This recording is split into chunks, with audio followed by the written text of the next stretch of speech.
Hey, what's up, everyone? My name's Lionel, and I'm your host for LT Productions. You are watching I Watch You Watch. We are covering the Real Housewives of Atlanta. This is season 16, episode 2. I appreciate everyone for coming to my channel. Thank you for all of your support. Like this video if you support me. And also, share this video. And you can subscribe if you are new. Welcome, and leave your comments below. Now let's get into this episode. Okay, so I watched this episode earlier today. I'm trying to make sure I remember everything, so please charge it to my head if I skip something. We begin where we ended off. We already got it to be continued. And it's Portia confronting Drew about her dealings with Dennis. Drew says that everything's on the up and up with her and Dennis. He came around the time that, of course, Ralph and her were getting a divorce, and he talked with Ralph. He was pro us getting back together. The Sedora and Pittmans getting back together. The Pittmans getting back together. So he's been really an angel to me. On the days I've been crying and da-da-da-da-da-da-da-da, he's been there getting me into the studio. Da-da-da-da. So Portia was saying that Drew is a low down dirty something blah blah blah blah blah. I was like, is that bad, girl? It's really that bad? We find out that Drew was scheduling this photo shoot to shoot some shots for GoNaked.com, or Go Naked Hair. You know, the brand that she's been selling since season 7. And she is a brand ambassador and an influencer, Drew is, and Portia's supposed to be owner of Go Naked. Now, what I see on the website, that it says that her and Lauren co-founded GoNaked.com, or Go Naked Hair. I keep saying that, sorry. But I see the business is registered in Georgia Registry, public record. It has some guy, well, they haven't been current with being, how I want to say it. They're not up to date with the Georgia Secretary of State. So really, they're not supposed to be operating in Georgia at this point. All they got to do is renew their status or whatever. But anyways, there's this guy named John Moore that's a registered agent. And as of 2023, that whole shows as dissolved. I don't know what's going on there. Never heard of this John Moore, but I was just looking into it because I was like, I always thought that Portia was just this ambassador for GoNaked.com, Go Naked Hair, because it's like we seen her push the hair or whatever, but she never said it's my company, this, that. I never heard of that. It's honest to God. And the time that she's been there, she just has sported a bunch of the wigs, and I just thought that she was an influencer of it too, just like those sheets that she got. So whatever. So it was also brought to her attention she wanted to break the fourth wall. Portia did. She asked the camera guys, "Can I break the fourth wall? Can I? You were trying to bring Dennis around to shoot." And Drew is, what? Look, I wish look, I'm going to say it two ways. Drew is a liar. Do I care about Portia in this moment? Absolutely not. I don't know if it's right or wrong. According to her, it can't be wrong. I mean, because she'll go into someone's house and take somebody's man. So whatever. I don't know what is the appropriate thing. It sounds like to me, Drew, I need Dennis for myself because I do not have a storyline. And you are effing with the family business at this moment. Angela felt the way how she was talking about him being an angel, you know, because they're friends and all that good stuff. Even though Shamia's going to say that Angela was quiet during the whole time that Portia was going off, and she wasn't. She didn't interrupt her. Like, well, I'm jumping ahead of myself. So, Portia, I really don't care. I don't care about how angry you are. I don't care the tears that you're crying. It may seem like I'm heartless, but you do stuff, and you're so crazy. I don't get it. So anyways, they finally break it up, and Shamia's like, I need a piece of cake after you helped in drilling Drew. So they have cake, and then they go out to the pool. And the last symbolic thing that we're going to do during the birthday party is to jump in the pool. So I remember seeing photos and clips of this months ago, and that was cool. So the very next day, the first thing I really can remember is Kenya and Portia, they meet up. They go over their history a little bit, and it's according to Portia's narrative. It's very interesting that they made sure that they had the clips of when Portia was saying things to Kenya and hardly anything about Kenya. Interesting. Very interesting. But they're treating Kenya like a special guest star. It's like she don't even exist in the world, in the Housewives world. It's like, it's very weird and very odd. I will say that this episode is a little bit more flowing than the first episode, but whatever. What was I going to say? Yeah, so they sit down and have a conversation, and Kenya just goes over things about Drew. She didn't know Dennis was in the music business. We do find out that Dennis did produce some type of, was it a storybook or songbook for their daughter? So you do know that she has all this going on. That he has this going on. Then she gets into Simon, because Kenya's asking more questions, you know. They talk about the Rolls Royce. Remember, that was in the news about Simon. He was going on. She finally said that she was questioning the dude about what was going on when they're flying. They'd have to stand in a separate line. He didn't have a green card. Because he didn't have a green card, there was even a thing where he was blamed for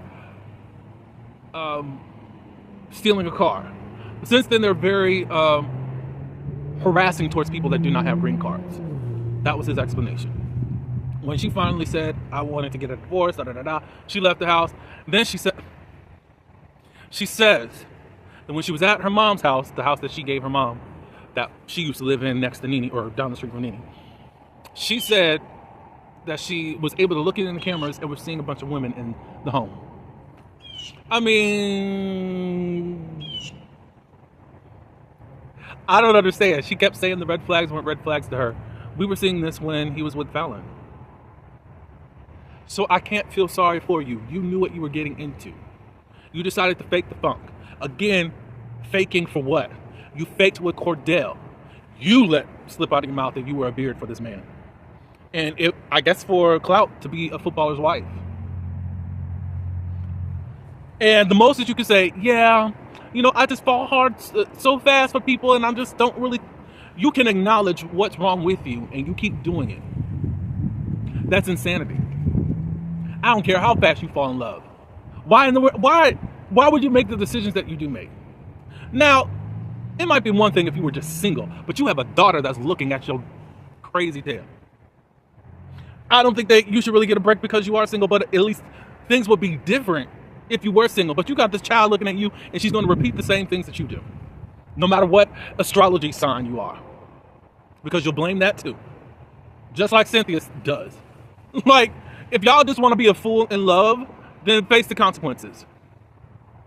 Face the consequences. So, yeah, whatever. So that was a cool scene. What was next? Britt. We get to see her home. We see the husband. We see inside. Now, someone online said that the house looks like it's sublet. It also looked kind of empty to me. If anyone is a fan of Bell Collective watching this clip, this video,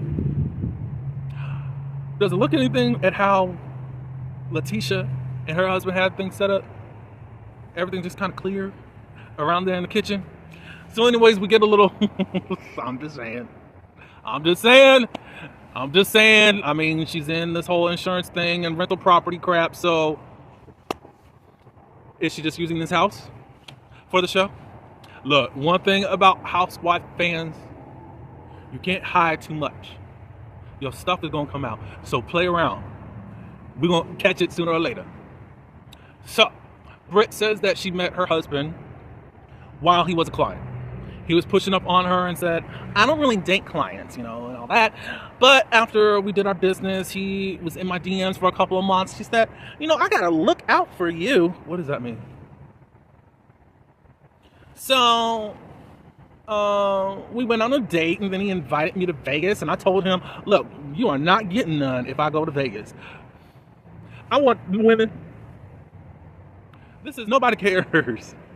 Nobody cares if you are sleeping on the first date.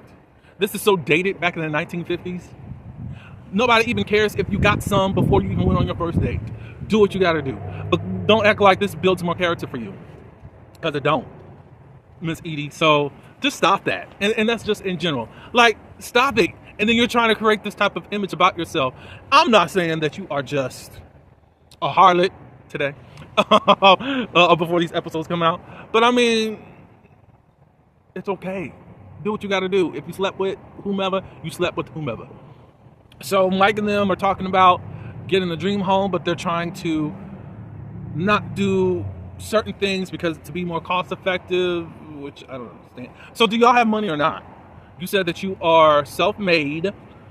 Your dad taught you that, da-da-da-da-da.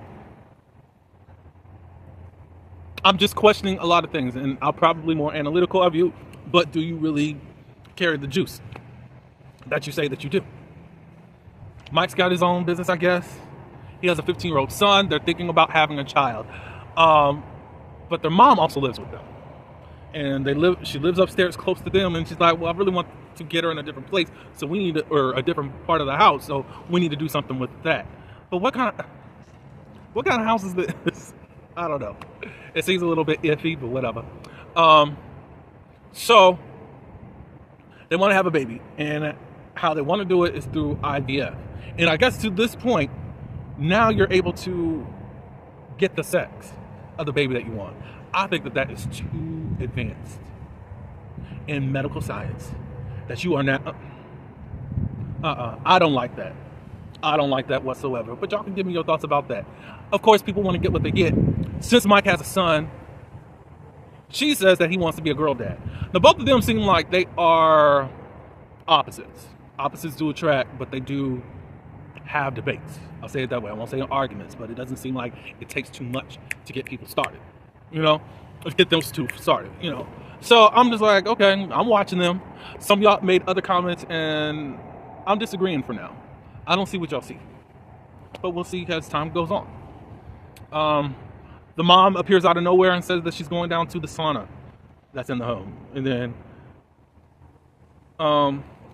they go down, and I don't know if it was brought up that Mike should go down there too. And they said, no, it's just going to be us women.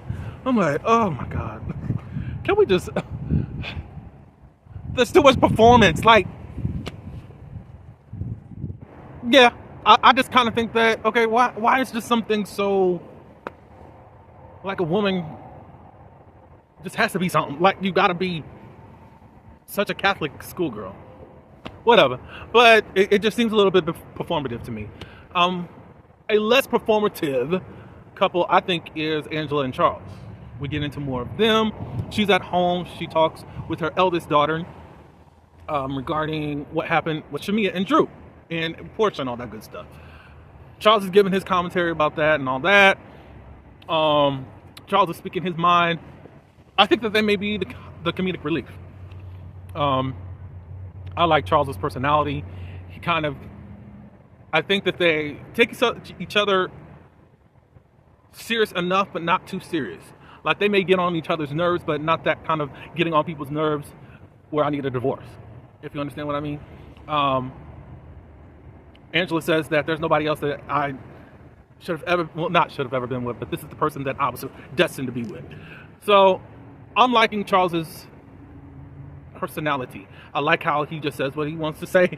Some people said that he's like Peter, Cynthia's Peter. Maybe, maybe not. Anyways, I don't know if he's into women's business. Now, he's hearing what his wife is saying about what was just going on, but him actually sticking his nose in it and all that good stuff, I don't think he's like that. Not in my opinion. But he's a cook. He cleans at the house. Clanking dishes while she's trying to talk, just being annoying. Angela has all these properties that she is restoring, and she needs to sell them and all that good stuff. She said that she's self-made. Also, I guess it's her business. I don't know if that's just all that has made her the self-made businesswoman. But I think I'm gonna like them. I'm not going into them because it's like, why would I need to spend every waking moment trying to tell everything that was going on there? I'll just say that I like their chemistry together. What was next? Britt and Kelly get together. Britt comes over to Kelly's home. She brings her dog.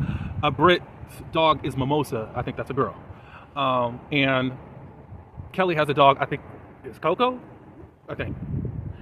Now, I don't know if that is the dog's color coat, but at least Coco is pink.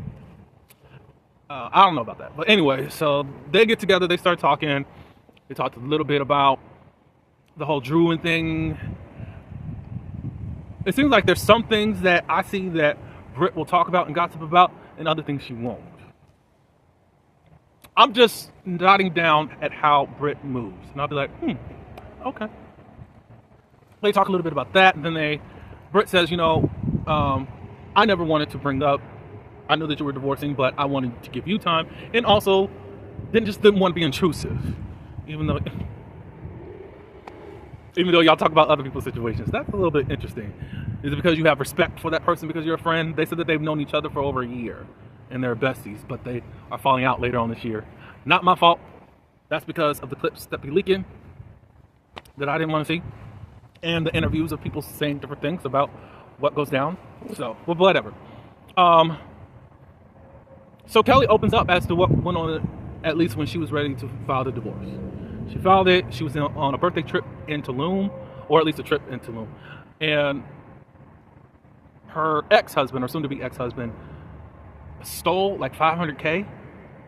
We did get a separate scene of Kelly opening up another business. It's her waffle place, a restaurant. I would like to go. I would like to taste what her cooking is about. She said that she didn't go to culinary school. She just tapped into the wisdom and that she was taught through her grandmother and her mother. Look, you can go to the finest culinary schools in the world. You can go to Paris. You can go study abroad. Guess what? Sometimes mama and grandmama knew how to throw down, and you'll never get that type of quality going anyplace else. Just saying. But anyways, a lot of things are not up to code. She has a project manager that is saying, hey, we don't have a lot of things up to code in regards to when we were supposed to open the business. So back to Kelly and Britt. We're hearing that there was physical abuse. This is even before we're getting a divorce. I have a feeling that Kelly was kind of, not that she was the aggressor. I think that Kelly gave him a run for his money. I think so. I don't think that she just stood there and took it. I'll just say it that way, But that's awful. And then I saw this picture of what he looked like. Kelly.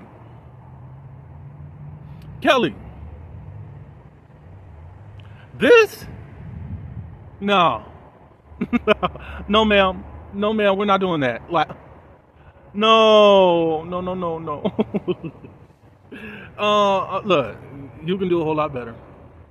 I don't know why you was with him, but that was your king when he was your king. So.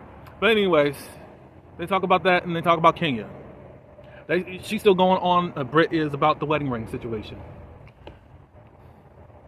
Now, people talk about industry plants within the music business.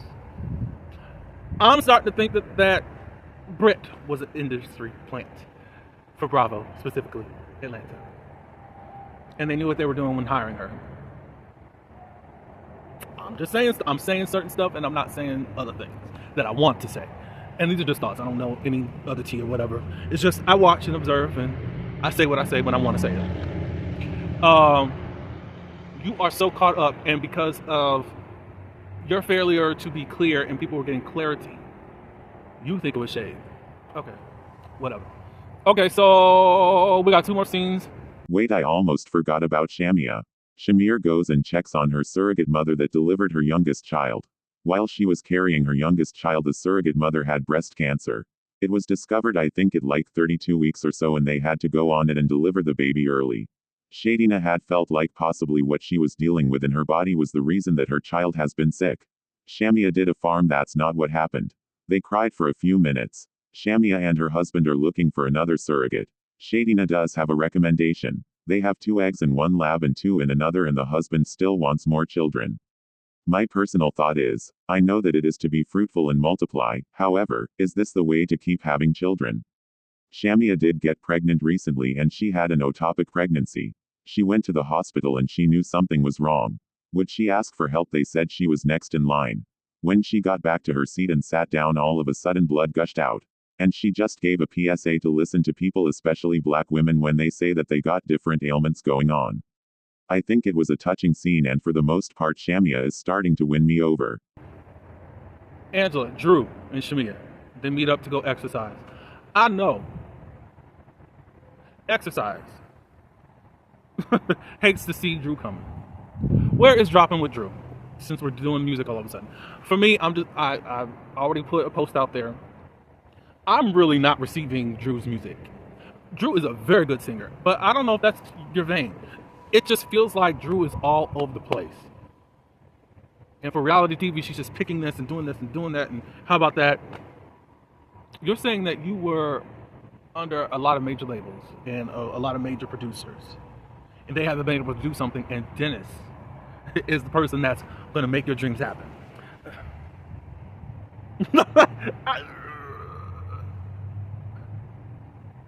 I don't know. I don't get this, but whatever. Whatever. She talks with Angela. They talk a little bit about the divorce. Ralph wants money from her companies, even from her royalties for her acting and all that. Even though he was supposed to be the king of your castle and was taking care of everything. I thought he was into computer tech or something. Of course, we weren't really clear on a lot.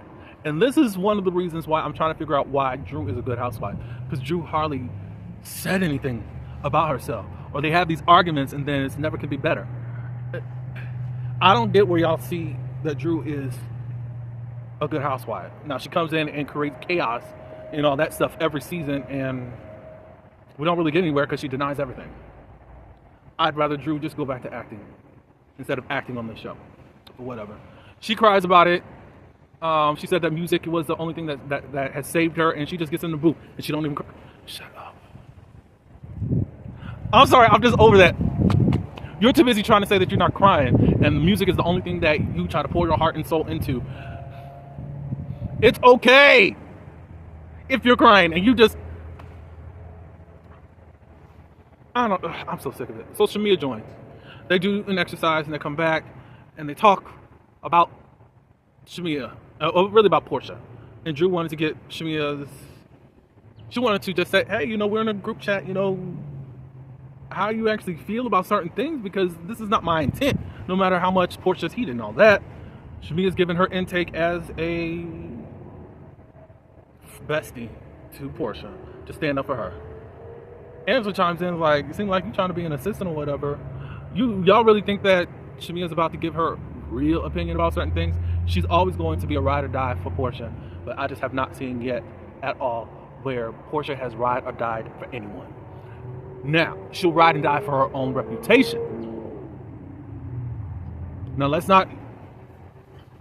she wants things to look good for her image, and the image that she set even before her marriages. So Angela and Shamia, they were getting into it, because she's like, whoa, you ain't got to be here as her representative, Portia's representative. And it was pretty cool. They're going to get into it a little bit more in the next episode. Shamia's talking about Angela's nose in the next episode, or in the confessional. She didn't say it to her face, whatever. But that's that on that. Portia and Dennis are the last act of this episode. She goes and she's just talking to Dennis, I don't understand why you coming up on film and all that. This is your family dynamic. And then Dennis doesn't really see Portia's side in this. They're not doing anything. I'm just here to promote her music. That's just it. And that's what I feel like what Drew and Dennis got going on. As I said before, I really think it's all about Portia needing someone in as far as the storyline. Dennis is the fallback guy. She says, as she's crying in the bathroom, that Look, we're pretty good right now, but I could be petty and he could be petty, and then he comes along here and uses my platform to tear me down. Da, da, da, da, da. Maybe, but that's not what he's on. He's there for Drew and her music, and not about you. They don't talk about you. As far as we know, y'all don't talk on camera, but whatever. But I don't understand your ex. You're trying to put stipulations on. You even in the car was trying to call some ultimatums. You is a piece of work, lady. You are a piece of work. I don't care how many people think that Portia is so perfect. That thing. So now you're in the car driving with him somewhere. And then it said, you Mike. Yeah, Mike, I know you know this too well. Portia wants to control the narratives in her life, and she's going to say it the way that she wants to. Pissed off that Simon is controlling stuff that she needs for the show. Pissed off at Drew that she can interrupt what she wants to have within her mind for what she needs for the show. If y'all can't see that, that's cool. But that's all I do have. I appreciate everyone again for coming. I did talk a lot. Y'all let me know your thoughts about this episode. Again, I thought it was a little bit more free-flowing than what the first episode did, even though people think it was so amazing. That's their whatever. They're doing King It Wrong very much, and y'all just kind of look crazy.